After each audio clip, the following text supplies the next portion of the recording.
Good day to you, ladies and gentlemen, and welcome to Film Focus, episode 211, the review for Return to Silent Hill.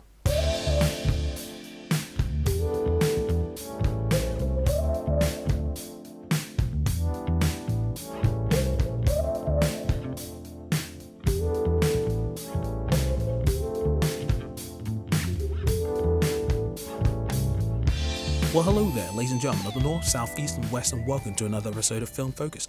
I'm your host, the Hypersonic 55, and I'm glad that you decided to join me once again for some film-related discussion. And as you heard at the top of the episode, we're going to be talking about Return to Silent Hill, the next big video game adaptation and the first one of 2026. Now, I was cautiously optimistic about this, or should I say, probably less than that. I was hopeful that this was going to be at least the best adaptation that's come out so far, because we'd had Christophe Gans, the guy who directed the first version of Silent Hill from 2006, coming back to the franchise to handle this one. And because he had at least a distinctive vibe that he brought to that original film, I was hoping that in the near 20 years that it's been since the first one had come out, that he'd grown as a director and he'd been able to take on certain things and be able to give us a more competent movie. Even with that original film, I thought that it wasn't completely devoid of merit. I think that it had the presentation down so well when it came to the visuals, whether you're talking about the monsters, certain characters, the atmosphere, and the use of the Silent Hill music. All of that was great. I just felt like the story and characters needed a lot more work, and I felt like the 2006 film was half an hour too long, and there were certain elements of that film that you could have cut out, especially when it came to the husband and his whole thing outside of Silent Hill. Chop that out and we might have had a better film. But as it stands, returning to Silent Hill with this new film, along with it being a direct adaptation of Silent Hill 2, which is a lot of fans' favorite game, there was definitely some expectations that needed to be met. However, with the release of the film last week, prior to its release, I saw some comments online where people were just saying, yo, this film is not good. The critic reviews were not kind. And over the weekend, that became more apparent, especially with its Rotten Tomatoes score, which obviously I don't really care too much about Rotten Tomatoes. I think too many people put value in that. But when the general consensus surrounding Return to Silent Hill was not good, very much in the negative zone, I was just like, ooh, I'm curious to see what's going on. So I saw the film just over an hour ago and I have thoughts to share. So as per usual, I'm going to be giving you my thoughts in the form of the story, characters, and presentations. So without further ado, let's jump in. Alright, so the story can be summed up as the following. This film follows James Sunderland, a man who is not in the best of states when we meet him in the story. However, at one point he receives a letter from a woman he used to love, which prompts him to return to the town where they used to reside, called Silent Hill. However, once he returns there, he starts to see that things aren't quite what they seem. There is a lot of weird, strange, and frightening things going on, which will test his physical and mental fortitude. And that is a way for me to summarize the film without going into the area of spoilers. Now, straight up before we continue, I have to say that I have never played any of the Silent Hill games, mostly because I don't really play horror games. That's just not really my vibe. However, I understand the broad strokes of some of the characters and certain plot details. But for me, I was going into this mostly blind. So if you're expecting any comparisons for me to make between the two, unfortunately, I can't do that. But from what I watched in this film, I could see certain glimpses of something good, but overall I felt that it wasn't that effective in its execution. There are a lot of details going on with this film when it comes to the character, the story, certain themes, and some of the dynamics that's going on. And certain times I wanted a little bit more context for certain details that was happening. And other times I felt like the film was very overt and almost hitting you over the head with certain things. You're just like, do you get it? Do you get it? I'm like, yes, film, I get it. I really wish you could have, held back and been a little bit more, subtle in your approach. And as the film went on, I found myself constantly wanting to check my phone because I was kind of bored. And that is probably one of the worst offenses any film can do, where you're more concerned with the runtime of the movie than anything else. And even though this film is shorter than the 2006 Silent Hill film, it felt like it was plodding. And there were certain portions towards the end of the film where I'm like, it's not done yet, we're still going on. And then by the time the film ended, I felt so unsatisfied with the conclusion. I was just like, this is the way you're going to end this film? Really? And again, I've never played the games, but I am aware that these games tend to have multiple endings. But I felt like this would have been one of the bad endings we would have gotten, because it felt like after everything we went through, this is just what you decided to do. No, not good. Also, this film isn't very scary. And I understand everybody has their own definition of what scary is, but even when it came to the atmosphere, it just felt off. And I was just like, oh, come on now. There were certain times where I'm like, okay, there's a creepy element going on here, but nothing that felt like I was just, feeling dread or concern about what was coming around the corner. So now it's time to talk about the characters, and I felt like the cast did the best they could with the material that they were given. However, part of me was wondering if their performances were affected by the direction or if it was down to the script. I'm not too sure. But let's start with James, who was played by Jeremy Irvine. Now, I've not seen Irvine in too many things here and there. I think he was in Great Expectations. I think I'd seen an adaptation of that with him in it. But otherwise, this is the first time I've seen him in anything for a while. And I felt like Irvine was okay. There were certain times where I bought into his performance. But because his character goes through a lot, and considering the nature of what happens to James over the course of the film, especially towards the end when certain revelations come to light, there was a little bit more that I needed from his performance to buy into what his character was dealing with. And I don't know if Irvine had the chops to be able to pull some of this stuff off. And I think that the individual who fared the best when it comes to the cast was Hannah Emily Anderson as Mary Crane.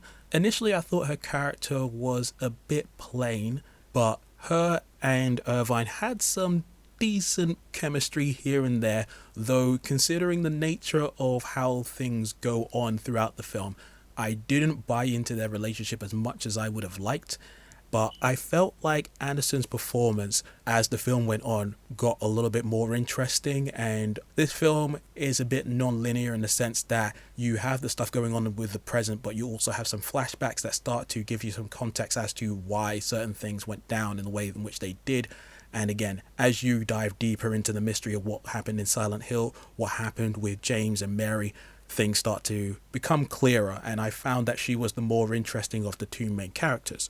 The rest of the cast were fine. The only other person of note was Evie Templeton as Laura, who was decent in her role, but I found her not as significant as the other two main characters. So when it comes to the presentation, much like the 2006 film, it is this film's strongest element. From a visual point of view, this film definitely looks like Silent Hill, because you've got a lot of the sort of visual design of the locations, characters and creatures down pretty darn well. And when it comes to some of the interior locations, I actually liked the way that the film looked. And there were even certain bits outside of Silent Hill when it came to some of these scenic wide shots that actually looked pretty nice. However, as I was watching the film, I kept thinking in my mind that Return to Silent Hill feels like Silent Hill 2006, except with more budget. So I almost feel like Christophe Gans was saying in his mind, there was a lot of things I wanted to do back in 2006, but I didn't have the means to do so. But now we have all this extra power when it comes to creating digital effects. Let's just put it on display. So the amount of CGI that's used for some of the creatures, humanoid or otherwise, is on display. There are way more action sequences that feel a lot more larger in scale. Even Silent Hill, the town, compared to the 2006 film, feels a lot bigger. And while I liked exploring some of those locations, I felt like at times there was so much visual stuff that I knew wasn't tangible. It really had an effect on my experience watching the film. Now, granted, considering the nature of Silent Hill and the stuff that goes on in those video games, a fair amount of this film was going to have to use some digital effects. But with this film, I felt like there was a lot of CGI on screen just because they could. And I felt like there could have been more opportunities to do certain things practically, or maybe they just needed more time in the post-production department to make this stuff look a little bit more realistic, because there were certain points where characters were clearly on green screen that felt a little bit more obvious than it should have. And when you have, some of the iconic characters like the nurses or Pyramid Head, I felt like they were done justice much better in the 2006 film than this film, where I don't know if it was just down to the lighting or the way that they were presented on camera, but they just looked worse. And when it comes to the music as well, oh my gosh, I was wondering if Akira Yamaoka was going to come back to work on this film, because he had worked with Jeff Danner, I believe, was the composer on the 2006 film. And I felt like the music was lacking in this one a little bit more. And I was wondering, where are all those sort of original compositions that I remember? But after a little bit, some of those original pieces did end up showing up. And I found out in the credits that Yamaoka actually worked on this one. And I was like, oh, I see, okay. Yamaoka, I love his original compositions, and I feel like there were definitely moments here and there which were decent in this one, but I actually felt like his music was much better served in the 2006 film than this one. Here it just felt like, it's okay, but it doesn't quite reach the heights of what came with the video games beforehand. So in conclusion, Return to Silent Hill is just not a good time. It's not the worst thing I've ever seen, and there were definitely certain bits and bobs that I enjoyed, especially when it came to the presentation, but the story and characters definitely needed way more work. And considering the sort of hot streak that the Silent Hill series has been on with the remake and Silent Hill F, this feels like the first sort of bump that the series has had in its recent revival. And Christophe Gans, I'm sure that he put a lot of effort into this along with his filmmaking team. And I'm sure that a lot of people would have wanted this to be another success in the Silent Hill franchise. But as it stands, it's just not good. And I don't know how much of an effect this will have on Silent Hill adaptations going ahead, but clearly we need different blood working on this in order to create those Silent Hill stories that will have the same sort of impact and success that will not only draw in fans but also new people as well. I feel like the approach that the 2006 film was the right kind, where you take elements from the games but create your own sort of original thing, because then you're not completely tied down to making a direct adaptation, because direct adaptations, you have to get every step correct or you're just going to fall flat on your face, which is pretty much what happened here. So, I don't know. Will we see another adaptation of Silent Hill? Probably, but not for a while. But now I turn it over to you, ladies and gentlemen. If you've seen Return to Silent Hill, let me know what you think about it in the comment section below. Did you like it, dislike it, or you're somewhere in between? Which of the Silent Hill films that exist right now is your favorite? And be sure to reach out to me wherever podcasts can be found. I am on Spotify, SoundCloud, YouTube, and all those other places. And if you wanted to holler at me specifically, I'm all over the place in social media land, but primarily on Instagram, where you can find the Film Focus podcast. And yeah, like and subscribe, do all that good stuff. And until the next time, this is the Hypersonic 55 signing out. Peace.